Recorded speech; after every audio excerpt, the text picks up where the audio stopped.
Card पता नहीं क्या क्या बता। ये जितना कह रहे हैं सब जुमलेबाजी है। इनका भाषण जुमला जोश, इनका तीन ही दिखाई देता है, इसके अलावा इनके पास आप कहाँ से आए बाबूजी? ਅਸੀਂ ਪੰਜਾਬ ਸੇ ਫਰੀਦਕੋਟ ਜ਼ਿਲ੍ਹੇ ਚ ਆਏ ਹਾਂ क्या तकलीफ है?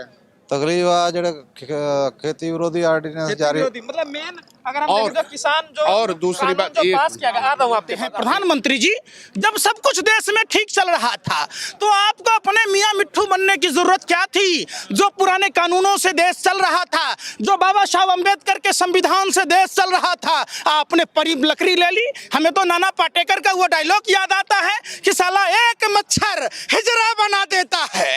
जब से नरेंद्र मोदी की सरकार आई, देश में तमाम संवैधानिक संस्थाओं पर बैठे हुए लोगों को, देश के दलाल मीडिया के भरवे पत्रकारों को, जो सारे दिन बैठकर सुप्रीम कोर्ट, हाई कोर्ट जैसे जजों को, जो शिक्षित लोग हैं, जो इतनी मोटी मोटी किताबें पढ़ते हैं, इनका किताब पढ़ने का क्या फायदा जब अपने ही देश के लोग परेशान होते हैं? क्या ये किसान भाई अपने घरों को छोड़कर इस ठंड के मौसम में क्या होली दिवाली मनाने आए हैं?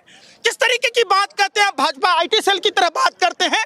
देश के दलाल मीडिया के भरवे पत्रकार जो चंद सिक्कों पर तवायफ की तरह कोठे पर नाच और मुजरा गाती है, वो कंगना के छज्जा टूटने पर हाई तौबा मचाती है, सुशांत सिंह केस पर हाई तौबा मचाती है। तो आखिर जो देश के अन्नदाता किसान भाई हैं, जो हमारे पालनहार हैं, जिनके मेहनत से जो ठंड में, बरसात में, गर्मी में अपने खेतों में जब सींच रहे होते हैं, तो न वो सांप से डरते हैं, न जंगली जीव जंतुओं से डरते हैं। ये मेहनत करते हैं तो हम अपना पेट भरते हैं। इस पेट की आग बुझाने वाला ये हमारे पालनहार अन्नदाता किसान भाई हैं। इतने दरिंदे कहते हैं। आपने रामायण देखा होगा, प्रधानमंत्री जी लगातार रामायण के और कबीर के दोहे कहते हैं। प्रधानमंत्री जी, मंदोदरी ने कहा था कि राजा के अहंकार और मूर्ख होने का दंश प्रजा को झेलना पड़ता है। वशिष्ठ महर्षि ने कहा था कि राजा अगर निसंतान हो तो लोक कल्याण की बातें नहीं कर सकता। जैसे रंडवों की सरकार ने, हरियाणा सरकार गड्ढे खोद रही है, पत्थरों के बुलडोजर लगाए जा रहे हैं, लाठी डंडे बरसाए जा रहे हैं, आंसू गैस के गोले छोड़े जा रहे थे। ये हमारे देश के अन्नदाता किसान भाई हैं, जो हमारा पालनहार है, अपने खून से सींचकर हमारा पेट पालते हैं, पूरे देश के आवाम का पेट पालते हैं। अरे बेशर्मो, जो रोटी तुम खाते हो, तुम रोटी खाते हो या गोबर खाते हो? तुम गौमूत्र पीते हो? तुम्हें शर्म नहीं आई? जो हमारा पेट पालते हैं, जो हमारे बच्चों को परवरिश करते हैं, जो पूरे देश को चलाता है, आज उस अन्नदाता किसान भाइयों पर ऐसी दरिंदगी, गोरे अंग्रेजों की शासन व्यवस्था याद आती है। आखिर किसके आदेश पर रोका गया? क्यों रोका गया? वाटर कैनन से तुम पानी के फवारे मारते हो। अरे हम किसान मुंह भी कुल्ला करते हैं तो पंप के पानी से करते हैं, धार से करते हैं, हमें क्या डराओगे? अरे नरेंद्र मोदी जी, जब सब कुछ ठीक था तो आपको अपना काला कानून वापस लेने में शर्म क्या है? जब मुकेश अंबानी बिग बाजार को टेक ओवर करता है, जब Adani Gautam agro limited company खोलता है, तो प्रधानमंत्री जी नया कृषि काला कानून लाते हैं। कौन हमारा मूल्य निर्धारण कौन करेगा? वो कह रहे हम एमएसपी को देंगे।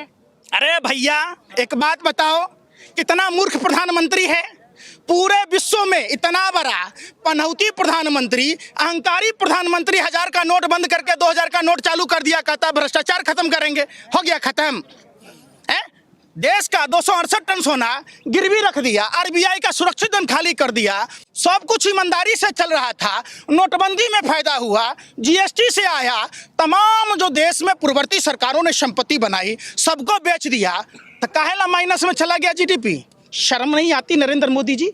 आप इतने बेशर्म, निर्लज्ज, निष्ठुर, अमानवीय कैसे हो सकते हैं? आप भगवा वस्त्र पहनकर जिस तरीके से रावण ने मां सीता का अपहरण किया है था, उसी तरीके से नरेंद्र मोदी जी, आप और आपके टीम ने भगवा वस्त्र पहनकर, भगवान का नाम लेकर कालनेमी राक्षस की तरह हिंदुस्तान की आवाम को ठगने का कोशिश किया है।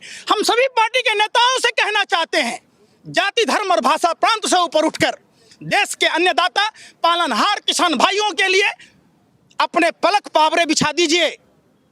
वो दिन दूर नहीं, ये देश गुलामी की ओर जा रहा है। कौन लोग हैं ये बताइए। बस समझिए पहले बात। हाँ। ये जानबूझकर एजेंडा फिक्स किया जा रहा है। नरेंद्र मोदी जी, आप बिहार में चुनाव कर रहे थे, आपके 20 हेलीकॉप्टर बिहार में घूम रहा था, कोरोना नहीं फैल रहा था, है? देश के किसान दिल्ली में आएंगे तो कोरोना का हवाला दे रहे हैं। शर्म नहीं आती? 50-50 हजार स्क्रीन से लैस गाड़ियां घूम रही थी। दिल्ली ऑफिस में सेलिब्रेशन मनाया जा रहा। अरे ये अपने अधिकार मांगने आए हैं। अंधभक्तों, आपसे आपके बहन की रिश्ता मांगने नहीं आए जो आपको बुरा लगता है। ये देश के अन्नदाता किसान भाई हैं। बाबा साहब अम्बेडकर का संविधान ये कहता है, वो चाहे कश्मीर से कन्याकुमारी तक कहीं के भी लोग हों, इनका उतना ही अधिकार है। आखिर देश के प्रधानमंत्री, कृषि मंत्री को डर क्यों लगता है? आना चाहिए, बात करना चाहिए। आपके पैरों में मेहंदी लगी है, मुंह में रसगुल्ला है, आपको बेशर्मी की हद पार कर दिए। ये अपने गुरु MS गोवलकर, जो RSS के रॉयल सीक्रेट सर्विस वालों के गुरु हैं, उनका एक किताब है वी आर आवर नेशनहुड, जिसमें 95% लोगों को गरीब बनाने की बात की जाती है। वो उसी एजेंडे को लागू करना चाह रहे हैं। तक डबल कर देंगे इनकम भाई। क्या डबल कर देंगे? आज तक मोदी जी एको को बात बताइए, मोदी जी अगर वादे के सच्चे होते तो मोदी जी के भी बच्चे होते, तोता से खेलने की जरूरत नहीं पड़ती, ये पोता पोती में खेल रहे होते। भरी जवानी जसोदा बेन जी से 18 साल की उम्र में इन्होंने शादी किया, और ना उनको सुहागन छोरा न विधवा। आज पूरे देश को ऐसा ही स्थिति बना दी जसोदा बेन जी की तरह। अरे प्रधानमंत्री जी, आपका अच्छा दिन नहीं चाहिए, हमें हमारा पुराना हिंदुस्तान दे दीजिए। मंदिर में भजन, मस्जिद में अजान रहने दो, मेरे हाथों में तिरंगा और मुझे पूरे हिंदुस्तान में रहने दो। जिस हिंदुस्तान में हिंदू, मुस्लिम, सिख, ईसाई, आप देखिए, हम तो बिहार से हैं, दरभंगा से। हमारे यहाँ इनके जो 10वें गुरु गोविंद सिंह जी की धरती है, हमारा इनके साथ तो ननासरा संबंध है। हम इस RSS के गोर अंग्रेजों के दलाल और मुखिरों की ईंट पर ईंट बजा देंगे, चूल पर चूल हिला देंगे। ये खबराने बैकफुट पर हम नहीं जा सकते। आप किसानों को डरा नहीं सकते नरेंद्र मोदी जी। आप अगर बेशरम ना होते तो यहाँ आकर अन्नदाता किसान भाइयों से माफी मांगनी चाहिए। ये लोग अपने घरों की सुख चैन छोड़ कर आए हैं, सिर्फ अपना अधिकार मांगने आए हैं, तो आप उस अधिकार को क्यों नहीं दे रहे? लग रहा है सरकार पीछे हटेगी। भारतीय किसान, अरे काहे नहीं हटेंगे? ये देश क्या भाजपा RSS के नेताओं की बाप की बपोती है? जो चाहेंगे वही करेंगे, काहे नहीं हटेंगे भैया? हमारा खेत है, हम अपनी मर्जी से खेती करेंगे, हम अपनी मर्जी से बेचेंगे, तो सरकार हमको क्यों बातें करेगी?